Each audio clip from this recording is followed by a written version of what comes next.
السلام علیکم ورحمۃ اللہ وبرکاتہ۔ بسم اللہ الرحمن الرحیم۔ آج کی حدیث ہے قول النبی صلی اللہ علیہ وسلم المؤمن غرق کریم والفاجر خب لئیم۔ رواہ احمد۔ ترمذی کی حدیث ہے۔ مشکات شریف کے صفحہ نمبر 432 سطر نمبر 6 میں حضرت ابو ہریرہ رضی اللہ تعالی عنہ سے مرفوع ہے کہ حضور اکرم صلی اللہ علیہ وسلم نے فرمایا کہ مومن سیدھا سادہ اور شریف آدمی ہوتا ہے اور فاجر منافق اور کمینہ آدمی ہوتا ہے۔ یعنی اس حدیث میں حضور اکرم صلی اللہ علیہ وسلم نے فرمایا کہ مومن جو ہوتا ہے وہ ہمیشہ سیدھے سادے کاموں میں لگا رہتا ہے، وہ اپنی جنت بنانے میں لگا ہوتا ہے، وہ جہنم سے ڈرا رہتا ہے، وہ برے کاموں سے بچا رہتا ہے، وہ گناہوں سے بچا رہتا ہے، وہ ہر اس الٹے کام سے بچا رہتا ہے جس سے شریعت نے منع فرمایا ہے۔ اور مومن جو ہے اس میں یہ بھی معنی بتایا گیا ہے کہ جو تجربہ کار نہیں ہوتا۔ تجربہ کار کا مطلب یہ ہے کہ وہ تیز نہیں ہوتا، وہ دوسروں کے بارے میں سازشیں نہیں کرتا کہ فلاں کو کس طرح گرانا ہے۔ مومن سیدھا سادہ ہوتا ہے، وہ دوسروں کو اٹھا کے جنت میں لے جانے والا ہوتا ہے، وہ دوسروں کو گرانے میں نہیں لگا رہتا۔ لیکن جو فاجر ہوتا ہے، جو یعنی کہ مسلمان نہیں ہوتا، ایمان والا نہیں ہوتا، وہ سازشوں میں لگا رہتا ہے کہ فلاں مسلمان کو، فلاں مومن کو، فلاں ملک کے مسلمانوں کو کس طرح گرانا ہے۔ آپ نے پچھلے تمام ماضی میں تمام ایسے واقعے سنے ہوں گے جس میں یہ فاجر لوگ، یہودی لوگوں نے ہمارے خلاف سازشیں کی ہیں، بلکہ وہ سازشوں میں اگر کامیاب ہوئے بھی ہیں تو وہ ہماری غلطیاں ہیں۔ آج کل مسلمان فجر کی نماز میں کم اٹھتے ہیں۔ فجر کی نماز کی 2 سنتیں ہی ہماری کامیابی کے لیے کا ذریعہ ہے، ہماری کامیابی کے لیے اتنا کافی ہے کہ ہم پوری دنیا کو اکٹھا ہو کر لڑ سکتے ہیں اگرچہ مسلمان فجر کی نماز میں بھی اٹھ جائیں۔ جب وہ فجر کی نماز میں مسلمان اٹھتا ہے تو اس کی نیت صاف ہوتی ہے۔ تو مومن جو ہے وہ اس طرح سیدھا سادہ ہے کہ وہ دوسرے کو گراتا نہیں ہے، کسی کو دھوکہ نہیں دیتا۔ آج کل یہ ہمارے مسلمانوں میں یہ بات عام ہو چکی ہے۔ ہم پتہ ہے کیا کہتے ہیں؟ ہم کہتے ہیں جو انگریز ہے، یعنی جو دوسرے ملک کے انگریز ہیں وہ دھوکہ نہیں دیتے بلکہ مسلمان دیتے ہیں۔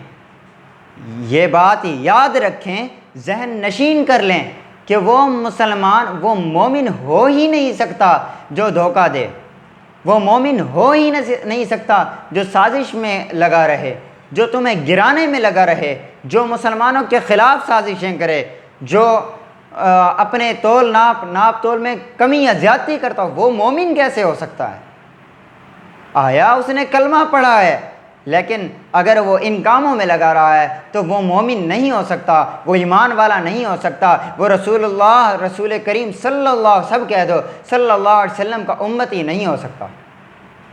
وہ اس کی اپنی تمام کارکردگیاں ہیں جو اس کو جہنم میں لے کے جائیں گی۔ مومن تو وہ ہے جو سیدھا سادہ ہے، جو جنت کی طرف جانے کی تیاری کر رہا ہے، ہر وقت یہ سوچتا رہتا ہے کہ نبی کریم صلی اللہ علیہ وسلم کے ساتھ جنت میں جگہ مل جائے، جو جنت الفردوس کا سوچتا ہے، جو اعلیٰ علیین کا سوچتا ہے، جو اپنی زندگی کا سوچتا ہے، اپنی اولاد کا سوچتا ہے، ایمان کا سوچتا ہے، حضرت محمد مصطفیٰ احمد مجتبیٰ صلی اللہ علیہ وسلم کی سنت کا سوچتا ہے، وہ نبوت کا سوچتا ہے، وہ حضور اکرم صلی اللہ علیہ وسلم کے آخری نبی ہونے کا سوچتا ہے اور انہی پر ڈٹا رہتا ہے۔ وہ رسول کریم صلی اللہ علیہ وسلم کی اطاعت کرتا ہے، اللہ کی اطاعت کرتا ہے اور اسی میں اپنی زندگی گزار دیتا ہے، بلکہ اس ڈر میں لگا رہتا ہے کہ اس حدیث شریف کا مفہوم ہے کہ ایک شخص ہے وہ ساری زندگی اچھے کام کرتا رہا ہے لیکن اس کا خاتمہ ایمان پر نہیں ہوگا، لیکن ایک شخص ہے جو ساری زندگی گناہ کرتا ہے، اللہ کو کوئی عمل پسند آتا ہے، اس کا خاتمہ ایمان پر ہو جاتا ہے اور وہ جنت میں چلا جاتا ہے۔ وہ سوچتا رہتا ہے مجھ سے کوئی کام غلط نہ ہو، میرا خاتمہ ایمان پر ہو۔ ہر ایک مومن اپنی دعا میں کہتا ہے کہ میرا خاتمہ ایمان پر ہو، میں آخر الزمان آخر النبی حضرت محمد مجتبیٰ احمد مجتبیٰ صلی اللہ علیہ وسلم کے ساتھ، ان کے ساتھ جگہ جوار رحمت میں جگہ مل جائے۔ تو مومن تو سیدھا سادہ انسان ہے، مومن یہ نہیں سوچتا فلاں کافر کو کس طرح گرانا ہے، بلکہ وہ سوچتا ہے ان کو ہدایت مل جائے، یہ نبی کریم صلی اللہ علیہ وسلم کی امت میں سے ہو جائیں، یہ کلمہ پڑھ لیں اور نبی کریم صلی اللہ علیہ وسلم ان کی بھی شفاعت عطا فرما سکیں۔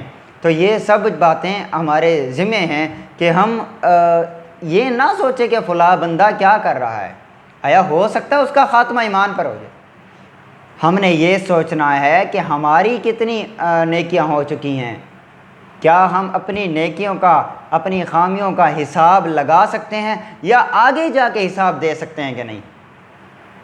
تو حضور اکرم صلی اللہ علیہ وسلم نے تمام اپنی بات، جو ان کی باتیں وہ احادیث نبویہ ہیں، ان کی تمام ایک ایک یہ اقوال زریں یہ سونے کے پانی سے لکھنے کے قابل ہیں۔ یہ باتیں بہت ہی اعلیٰ ہیں، یعنی کہ اگر اس دنیا میں بہت بڑے رائٹرز ہوں گے، بہت بڑے لکھنے والے ہوں گے، لیکن کوئی حضور اکرم صلی اللہ علیہ وسلم سے بڑھ کر تو نہیں ہے، وہ اللہ تعالیٰ کے محبوب ہیں۔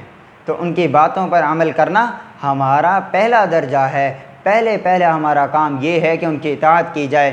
تو انشاءاللہ اللہ تعالیٰ انشاءاللہ ہم سب یہ کام کریں گے کہ حضور اکرم صلی اللہ علیہ وسلم کی احادیث کو یاد کریں گے۔ میرا اس طرح سوشل میڈیا پر آنا اور اس طرح نبی کریم صلی اللہ علیہ وسلم کی احادیث کو پھیلانے کا مقصد ہی یہی ہے کہ آپ لوگوں تک یہ بات پہنچ سکے۔ کچھ لوگ مدارس میں آ کر اپنا وقت نہیں دے سکتے، میں آپ کو 5 منٹ 6 10 منٹ میں ایک ایک احادیث سمجھا کر انشاءاللہ پوری دنیا تک یہ دین پہنچانے کا ارادہ رکھتا ہوں۔ اللہ تعالیٰ مجھے اس ارادے میں کامیاب کرے، اللہ تعالیٰ ہم سب کو نیک بنائے اور حضور اکرم صلی اللہ علیہ وسلم کی اللہ تعالیٰ کی اطاعت کرنے والا بنائے۔ وآخر دعواہم ان الحمد للہ رب العالمین۔ السلام علیکم ورحمۃ اللہ وبرکاتہ۔